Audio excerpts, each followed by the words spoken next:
Yo, what's poppin'? So, finally making it to the finals. We have Overwatch League tomorrow. So, the LA Gladiators, they won the kickoff clash. And if you want to know my thoughts on them going into the kickoff clash, check out that video above. But I had them winning it.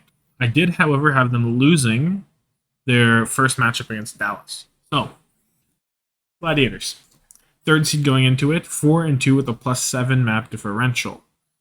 Winners round 1, they roll Houston 3-0, not even close. Winners round 2, they pretty much roll Dallas 3-1.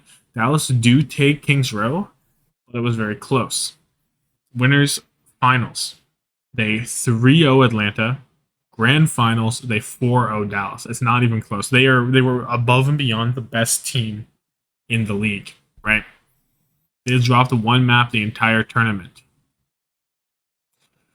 Insane gameplay. And they did this by being flexible and knowing what their opponents wanted to play, playing the counter to it on the maps that they could, playing the mirror when they had to, winning the mirror when they had to.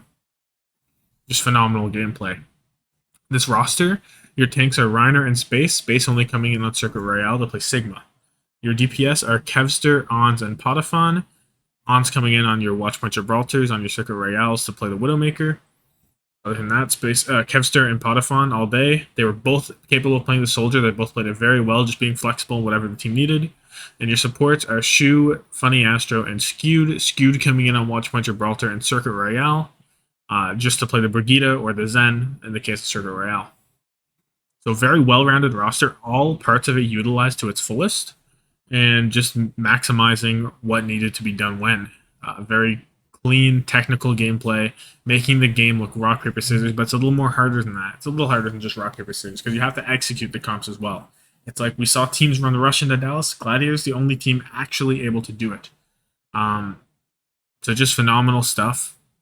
All in all, just the best team. They had the best understanding of the compositions, the different ones, what matches up well into what, when you play them, what each team wanted to do, and they just won off it. So very exciting to see them moving forward and look very strong and look like pretty much a super team, right? It's very hard to point parts on this roster and say, well, this could be better. You can't really do that here. Looking at their midseason madness schedule, their first week back, they played Vancouver, Paris right off the bat. Those are two very easy games for the Gladiators. They will just go 2-0 in this first week. Honestly, every game's easy against the Gladiators, but because of how rough their schedule was last stage, where they played the Shock and they played Dallas, this stage is a walk, right? Just because you don't get those two good teams. They even played Atlanta. They literally played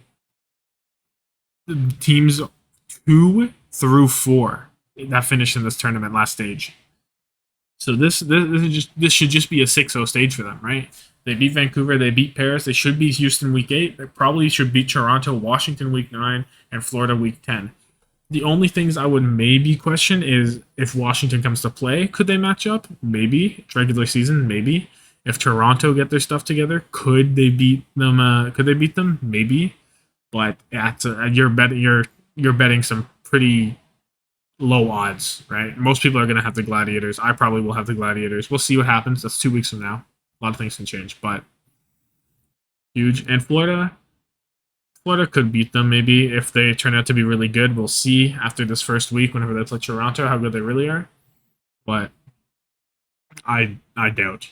So the Gladiators just looking like the best team, and they look like the best team that doesn't care about the meta. Like, they don't have any meta holes here. They played every comp very well. Yeah, they didn't play the Zarya, I guess you can argue. And Space Zarya is probably his weakest off tank. But Zarya more likely to be shifting out than shifting in. I can't really see a flaw in this Gladiators team. And the coaching behind them, very strong. Unter, phenomenal coach. I trust him in every meta. I trust him in every shift at the end. Maybe at the start, maybe not as strong. Towards the end of a meta, when it really matters, I fully believe in this team. So that's going to be it. Have yourself a good one. Like this video if you like it. Subscribe for more daily Overwatch League content. And comment down below how you think the Gladiators are going to do next stage. I suspect very good. Very strong.